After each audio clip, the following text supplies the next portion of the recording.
Okay guys, I'm coming to you. It's July 4th weekend. Yesterday we had all day rain and thunderstorms all day. So it was good because I don't have to water today. You can see more things are in bloom. We've got the double tiger lilies, the astilbe, cranberry hibiscus is recovering nicely. We overwintered it. And then something, I don't know if the leaves, something ate it. It looks like that. It could also be sunburn.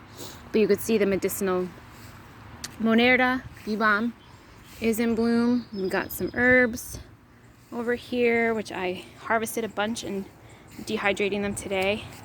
Our nettle. We've got another tomato over here.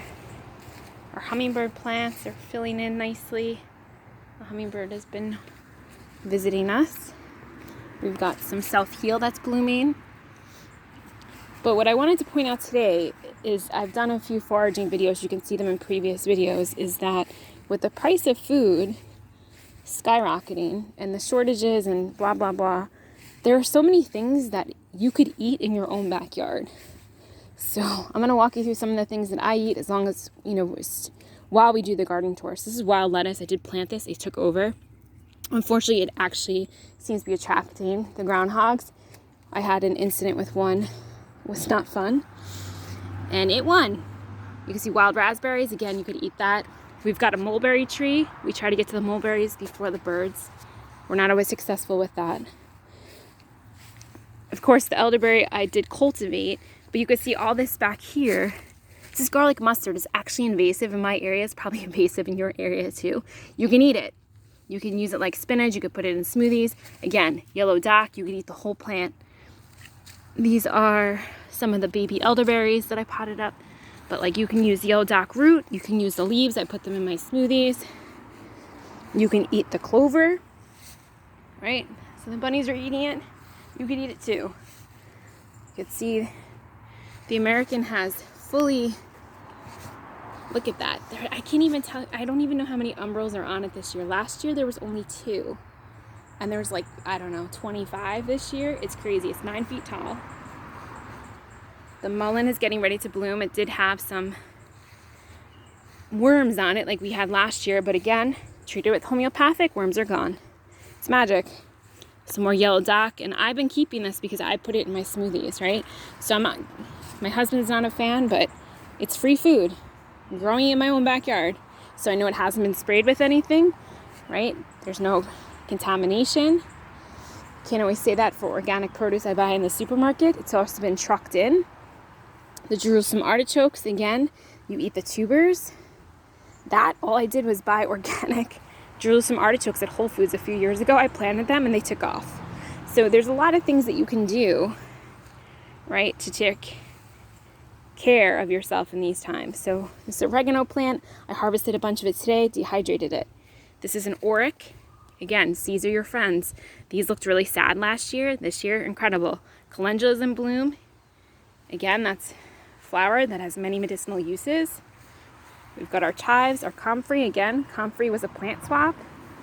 A lot of things that I have on my property are things I've either grown from seed or gotten from free.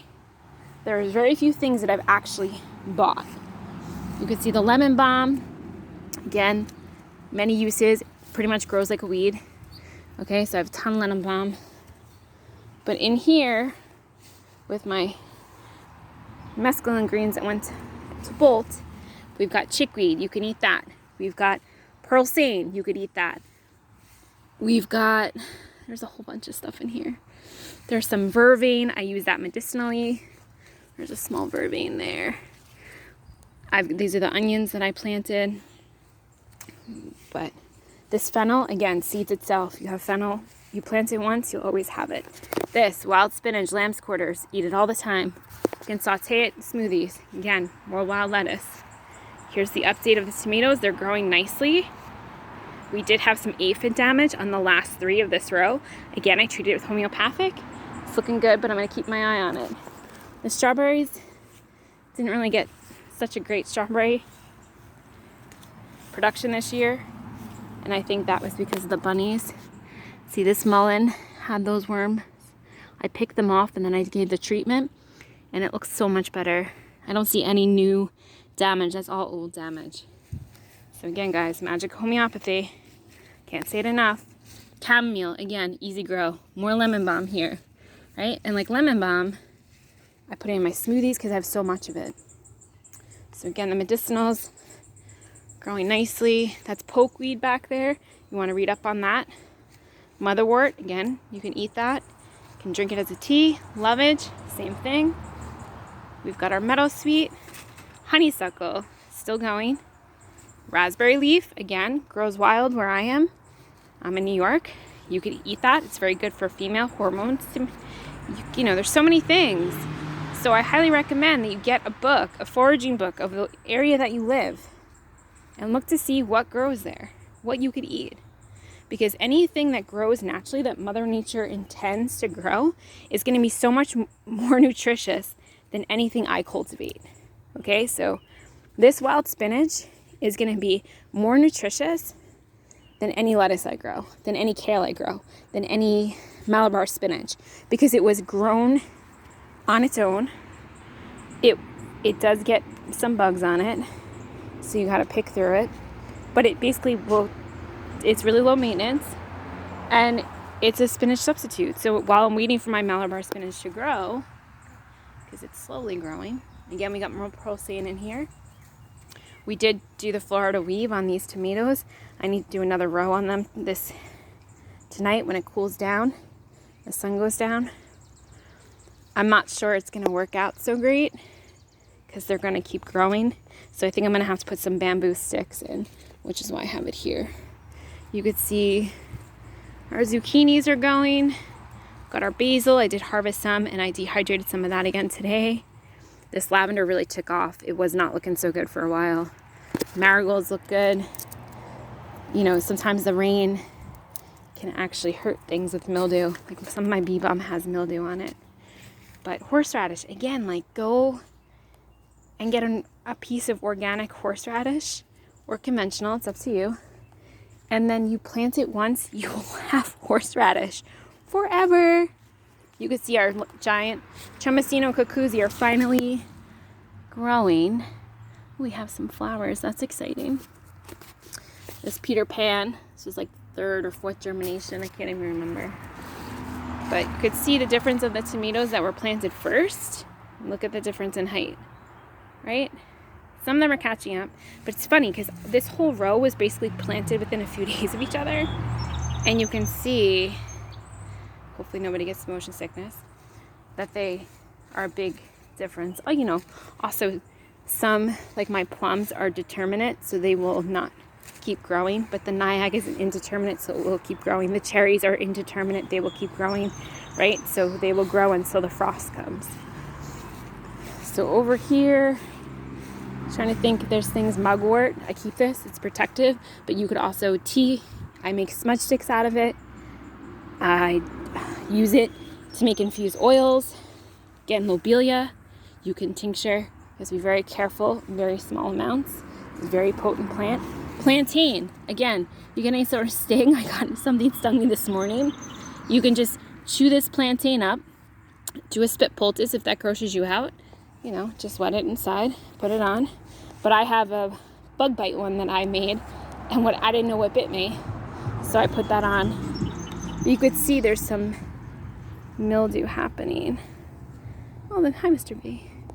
On the peonies and on the bee balm because we've had a lot of rain, and this wisteria's got to come out because it's just taken over. Look, garlic scapes. I'm actually not going to harvest my scapes. I'm going to let them open up and reseed for garlic. Right? Again, that's free. So I bought the garlic, the seed garlic. I allow the scapes to drop, and I have garlic forever. I don't think I've planted garlic again.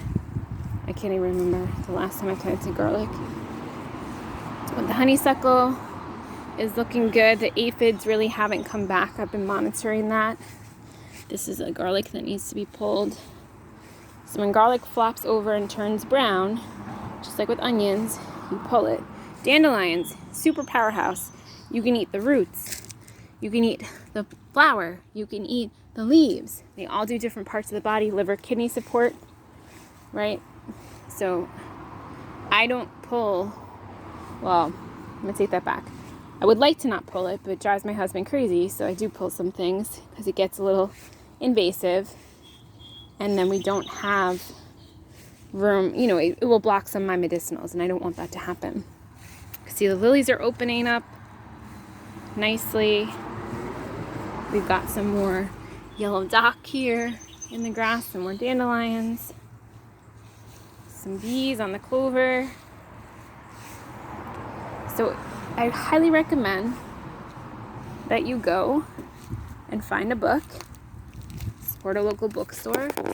That's some thistle, some clover, some dandelion, and find out what you can eat in your own backyard.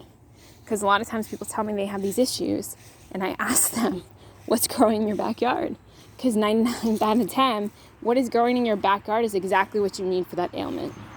Violets are a powerhouse as well. It's really good for breast health, helps with lymph drainage, so I use a lot of violets. The bunnies unfortunately eat them as well.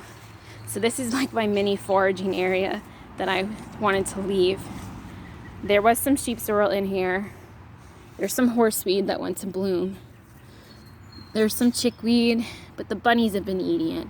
So I'm basically contending with the bunnies for food right now. They're not just eating my weeds, they're also eating my food, which I'm not happy about. They ate all the sunflowers just when they were gonna bloom. You can see the potatoes are gonna be pulling these potatoes probably in the next week. We've got some snap peas.